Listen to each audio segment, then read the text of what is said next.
കണ്ണൂരിലെ തളിപ്പറമ്പ് മണ്ഡലത്തിൽ പി.കെ. ശ്യാമളയെ സ്ഥാനാർത്ഥിയായി പരിഗണിക്കുന്നതിനെതിരെ CPM അണികളും അനുഭാവികളും രംഗത്തു വന്നിരിക്കുകയാണ്. പ്രധാനമായും സമൂഹ മാധ്യമങ്ങളിലൂടെയാണ് പാർട്ടി അനുകൂലികൾ തങ്ങളുടെ വിയോജിപ്പ് പരസ്യമായി പ്രകടിപ്പിക്കുന്നത്. CPM സംസ്ഥാന സെക്രട്ടറി MV ഗോവിന്ദന്റെ ഭാര്യ എന്ന പരിഗണനയിലാണ് അവർക്ക് സീറ്റ് നൽകിയതെന്ന ആക്ഷേപവും പി.കെ. ശ്യാമളയുടെ ജനകീയതയില്ലായ്മയും വിജയസാധ്യതയെ ബാധിക്കുമെന്ന് സൈബർ ഇടങ്ങളിൽ വിമർശനം ഉയരുന്നുണ്ട്.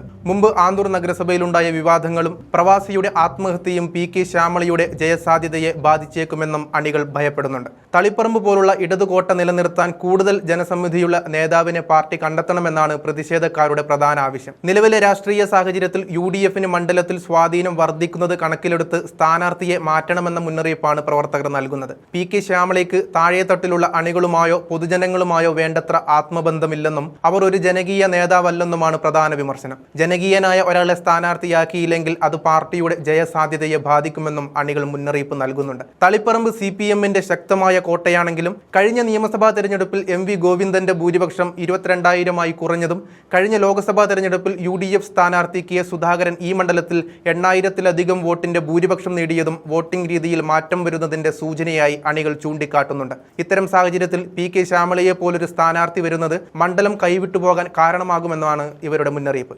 അതേസമയം പി.കെ. ശ്യാമളയോട് വീട്ടിലേക്കാൻ ആവശ്യപ്പെടുകയാണ് മുതിർന്ന കോൺഗ്രസ് നേതാവ് K. സുധാകരൻ. നാണവും മാനവും ഉണ്ടെങ്കിൽ മത്സരിക്കുന്നതിൽ നിന്ന് പിന്മാറി നിൽക്കണമെന്നാണ് സുധാകരൻ പറയുന്നത്. സുധാകരന്റെ വിമർശനം ഇവിടെ ചേർക്കുന്നുണ്ട്, കണ്ടു നോക്കാം.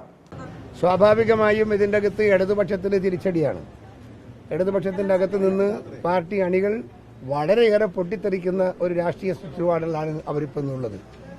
എന്തുകൊണ്ടും ചോദിച്ചാൽ ഈ പ്രശ്നത്തിൻ്റെ ഒന്നും പരിഹാര നടപടിയല്ല, അതിനേക്കാൾ അപ്പുറത്ത് ജനങ്ങളെ മുമ്പിൽ പിടിച്ചു നിൽക്കാൻ സാധിക്കുന്ന അസ്തിത്വമാണ് ഒരു പ്രശ്നം. ആ അസ്തിത്വം കവർ ചെയ്യാൻ ഇടതുപക്ഷത്തിന് സാധിച്ചിട്ടില്ല.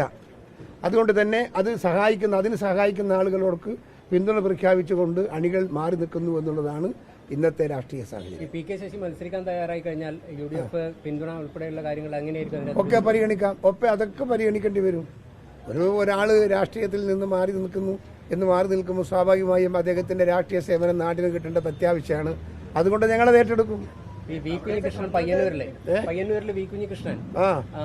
രണ്ട് കൈനീട്ടി അദ്ദേഹത്തെ നമ്മൾ സ്വീകരിക്കും. അദ്ദേഹത്തിന്റെ തീരുമാനത്തെ ഞങ്ങൾ എന്നും വിലമതിക്കുന്ന ഒന്നാണ്. എന്തു പറഞ്ഞാലും ഇത്രയും നട്ടലോടുകൂടി ഒരു കാപട്യം പുറത്തു കൊണ്ടുവരാൻ ശ്രമിച്ച ഒരു സാധാരണക്കാരനായ ഒരു പാർട്ടിക്കാരൻ. ഇടതുപക്ഷത്തിന് ഇതുപോലെ ഒരു കിരാതമായ ഒരു നെഞ്ചത്ത് ചവിട്ടുന്നത് ഇതുപോലൊരു സംഭവം ആദ്യത്തേതാണ്. അദ്ദേഹം സത്യസന്ധമായാണ് കാര്യങ്ങളെല്ലാം പറഞ്ഞത്. ആരും പറയുമെന്ന് പ്രതീക്ഷിക്കാത്ത ഒരു കാര്യമാണ് അദ്ദേഹം അത് പബ്ലിക്കാക്കി പറഞ്ഞതും അത് ഉൾക്കൊണ്ടുകൊണ്ട് പറഞ്ഞത്.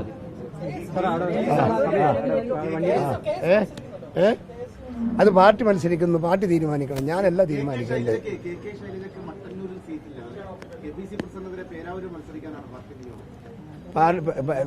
പിന്നെ KPCC പ്രസിഡന്റ് ആവാൻ പറഞ്ഞിട്ടില്ലല്ലോ. പിന്നെന്താ പ്രശ്നം? നമുക്ക് നമ്മളെ സ്ഥാനാർത്ഥി ഉണ്ടാവും, അവരെ സ്ഥാനാർത്ഥി ഉണ്ടാവും. ജനങ്ങൾ കാർക്കിച്ച് തുപ്പുകയാണ്. അത്ര മോശമാണ് അതിന്റെ ഒരു റിസൾട്ടിന്റെ റിയാക്ഷൻ.